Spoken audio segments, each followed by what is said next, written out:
சிவகாமியின் சபதம் பாகம் 4 36ஆம் அத்தியாயம். வெற்றி அல்லது மரணம். வெள்ளைக்கொடி இறக்கப்பட்டதன் பொருள் என்ன, அதன் காரணம் என்னவாயிருக்கும் என்று யோசித்தவாறு சேனாதிபதி பரஞ்சோதி ஒரு நிமிஷம் நின்ற இடத்திலே நின்றார்.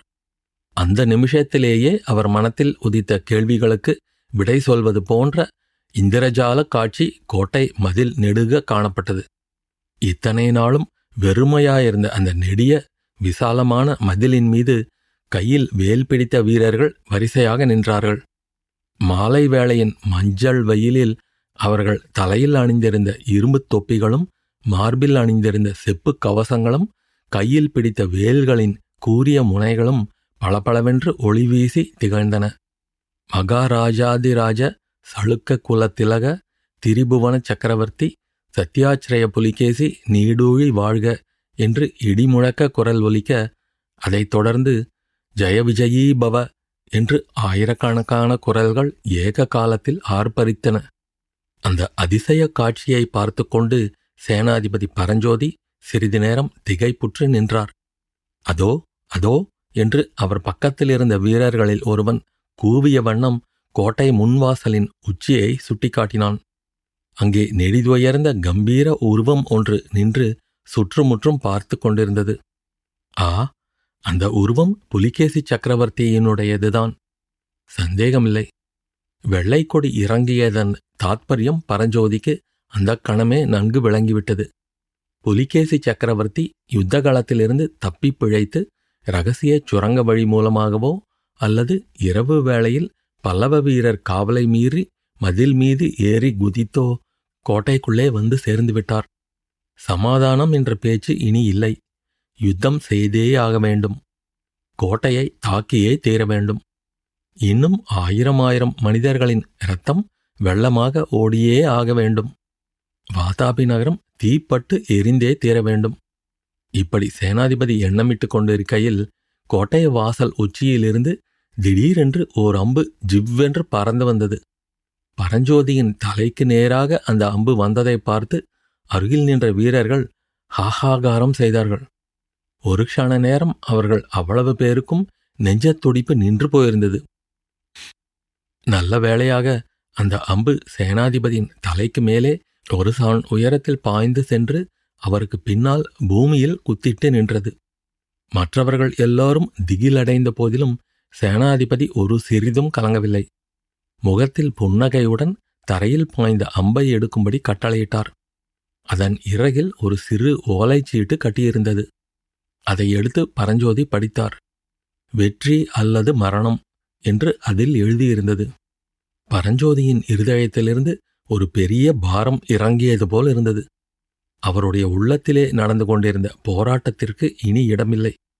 மீண்டும் யுத்தம் தொடங்கி இரத்த வெள்ளத்தை பெருக்கும் பொறுப்பு புலிகேசியின் தலைமேல் விழுந்துவிட்டது. இனிமேல் மனத்தில் சஞ்சலம் எதுவுமின்றி கோட்டை தாக்குதலை நடத்தலாம். பரஞ்சோதி மேற்படி தீர்மானத்துக்கு வந்ததும் பக்கத்தில் நின்ற வீரனை பார்த்து, சடையா, அதோ அந்த கோட்டை வாசலில் உள்ள கணபதி விக்கிரகம் கண்ணுக்குத் தெரிகிறதா என்று கேட்டார். தெரிகிறது சுவாமி. தாங்கள் அந்த விக்கிரகத்தின் அருகில் நின்று பார்த்தபோது நானும் கவனித்தேன் என்றான் சடையன். நல்லது, உனக்கு மிகவும் முக்கியமான காரியம் ஒன்றை தருகிறேன். சூரியன் அஸ்தமித்து நன்றாக இருட்டியதும் நீயும் இன்னும் 10 வீரர்களும் மதிர்ச்சுவர் மீது நிற்கும் சளுக்க வீரர் கண்ணில் படாமல் கோட்டை வாசலுக்கு போக வேண்டும். போய் அந்த கணபதி விக்கிரகத்துக்கு ஒருவிதமான சேதமும் ஏற்படாமல் பெயர்த்து எடுத்து என்னுடைய கூடாரத்துக்கு கொண்டு வர வேண்டும். தெரிகிறதா? நீ அந்த விக்கிரகத்தை பத்திரமாக கொண்டு வந்து சேர்ப்பதை பொறுத்துத்தான் நமக்கு இந்த கடைசி யுத்தத்தில் வெற்றி ஏற்பட வேண்டும் என்றார் சேனாதிபதி. அப்படியே சேனாதிபதி, விநாயகரின் விக்கிரகத்தை சர்வ ஜாக்கிரதையாக கொண்டு வந்து கூடாரத்தில் சேர்க்கிறேன் என்றான் சடையன். உடனே சேனாதிபதி குதிரையை திருப்பிக் கொண்டு மாமல்ல சக்கரவர்த்தி தங்கியிருந்த கூடாரத்தை நோக்கி விரைந்து சென்றார். சக்கரவர்த்தியின் கூடாரத்தில் ஏற்கனவே மற்ற தளபதிகள் எல்லோரும் வந்து சேர்ந்திருந்தார்கள். முடிவான கட்டளையை சக்கரவர்த்தியிடம் பெற்றுக் கொண்டு போவதற்காக அவர்கள் வந்திருந்தார்கள். சேனாதிபதி பரஞ்சோதியின் வருகைக்காக சக்கரவர்த்தி காத்து கொண்டிருந்தார். அவர் முகத்தில் அமைதி குடிகொண்டிருந்தது. தமக்கு அருகில் நின்றவர்களிடம் அவர் சாவதானமாக பேசிக் கொண்டிருந்தார். கோட்டை வாசலில் பறந்த வெள்ளைக்கொடி இறக்கப்பட்ட விவரமும், மதிர்ச்சுவரின் மேல் சளுக்க வீரர் போருக்கு ஆயத்தமாய் நின்றதும் அங்கிருந்தவர்களுக்கு இன்னும் தெரியாது. சளுக்க வீரரின் யுத்த கோஷத்தை அவர்கள் பல்லவ வீரரின் கோஷம் என்று எண்ணிக்கொண்டிருந்தார்கள். அவ்விதம் அமைதி குடிகொண்டிருந்த சக்கரவர்த்தியின் சன்னிதானத்தில் பரஞ்சோதி புயல் நுழைவது போல் நுழைந்து முதலில் சக்கரவர்த்திக்கு வணக்கம் செலுத்தினார். என்று அவர் மேலும் பேசுவதற்குள்ளே மாமல்லர் குறுக்கிட்டு கூறினார், சேனாதிபதி, ஏன் இவ்வளவு பரபரப்பு? இந்த 3 நாளும் சிந்தனை செய்ததில் உம்முடைய யோசனைதான் நியாயத்துக்கும் தர்மத்துக்கும் உகந்தது என்ற முடிவுக்கு வந்தேன். கோட்டையின் சரணாகதியை ஒப்புக்கொண்டு யுத்தத்தை நிறுத்துவது என்று முடிவு செய்துவிட்டேன் என்றார். சேனாதிபதி முன்னை காட்டிலும் அதிக பரபரப்பை அடைந்து கண்ணில் நீர் ததும்ப தொண்டை அடைக்க கூறினார், பிரபு, நான் அறிவீனன். நான் சொன்ன யோசனை அபத்தம். தாங்கள் முதலில் இட்ட கட்டளைதான் நியாயம் தர்மம் எல்லாம்.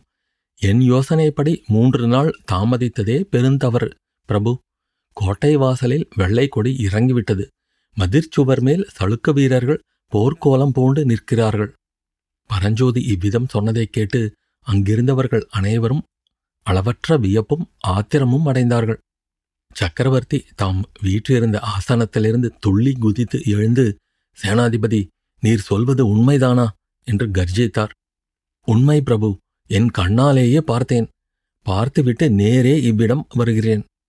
இந்த மாறுதலுக்கு காரணம் என்னவென்று ஏதேனும் ஊகிக்க முடிகிறதா என்றார் மாமல்லர். ஊகம் வேண்டியதில்லை பிரபு. புலிகேசி போர்க்களத்தில் சாகவில்லை. தப்பிப் பிழைத்து கோட்டைக்குள்ளே எப்படியோ வந்துவிட்டான். கோட்டை வாசல் உச்சியில் வாதாபி சக்கரவர்த்தி நின்று தமது சைனியத்தை பார்வையிட்டதையும் நான் கண்ணால் பார்த்தேன். சந்தேகத்துக்கு இடமில்லாதபடி இதோ புலிகேசியின் ஓலையும் இருக்கிறது. அம்பின் இறகிலே கட்டி இந்த ஓலை எனக்கு கிடைத்தது என்று சொல்லிக்கொண்டே வெற்றி அல்லது மரணம் என்று எழுதியிருந்த ஓலை துண்டை சக்கரவர்த்தியிடம் பரஞ்சோதி காட்டினார். ரொம்ப நல்லதாய் போயிற்று. வாதாபிக்கு நேரும் கதிக்கு பாவம் பழி எல்லாம் அவன் தலைமேல் என்று மாமல்லர் உற்சாகமான குரலில் கூறிவிட்டு, சேனாதிபதி, இனிமேல் சந்தேகம் ஒன்றுமில்லையே, கோட்டையை தாக்க ஆரம்பிக்கலாமல்லவா என்று கேட்டார். இனி ஒரு சந்தேகமும் இல்லை பிரபு. எல்லாம் ஆயத்தமாயிருக்கிறது. இன்னும் ஒரு முகூர்த்த நேரத்தில் நமது யானைப்படை கோட்டை வாசலை தகர்க்க ஆரம்பித்துவிடும். நம் வீரர்கள் கோட்டை மதிலை தாண்டி உள்ளே பிரவேசிக்க ஆரம்பித்து விடுவார்கள் என்றார் சேனாதிபதி. பின்னர் அங்கு நின்ற தளபதிகளை பார்த்து, எல்லோரும் அவரவருடைய படைகளுக்குச் செல்லுங்கள்.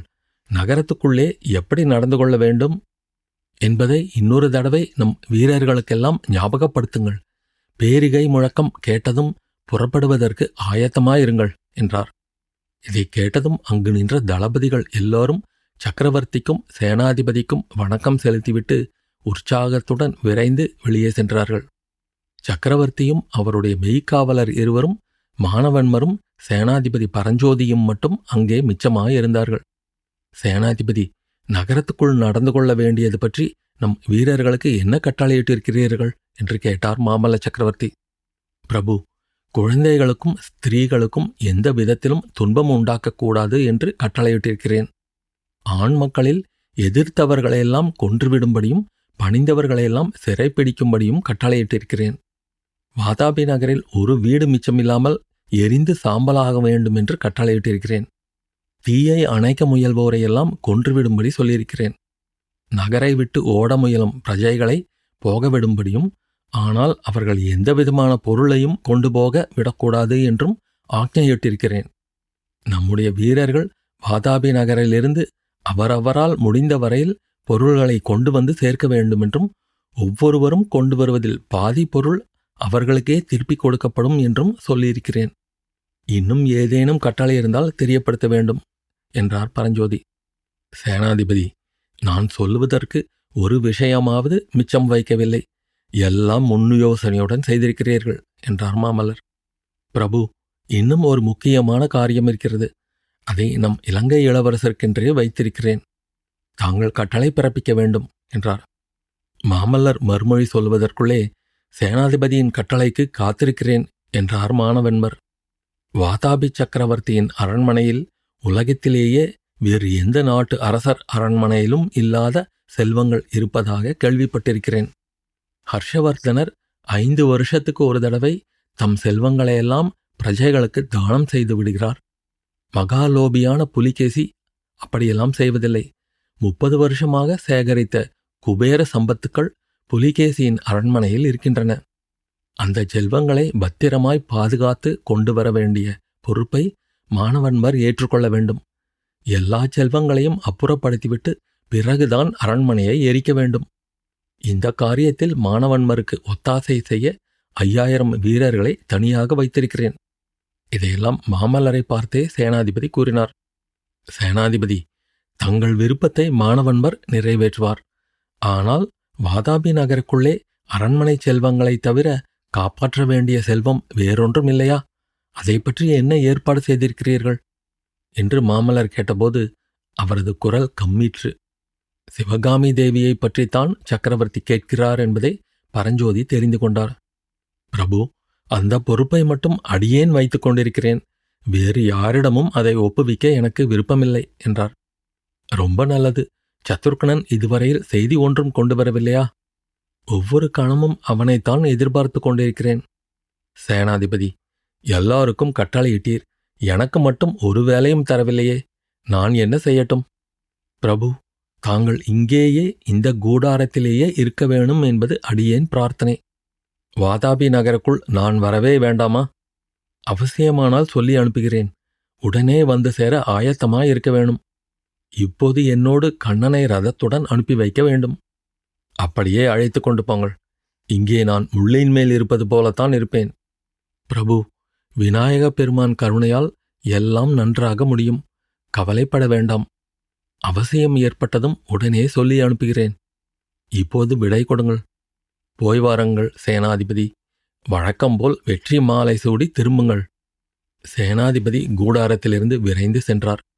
அவர் போனவுடன் சக்கரவர்த்தி, இது என்ன திடீரென்று விநாயகக் கடவுளிடம் இவருக்கு இவ்வளவு பக்தி என்று வியந்தார். அத்தியாயம் முடிவு.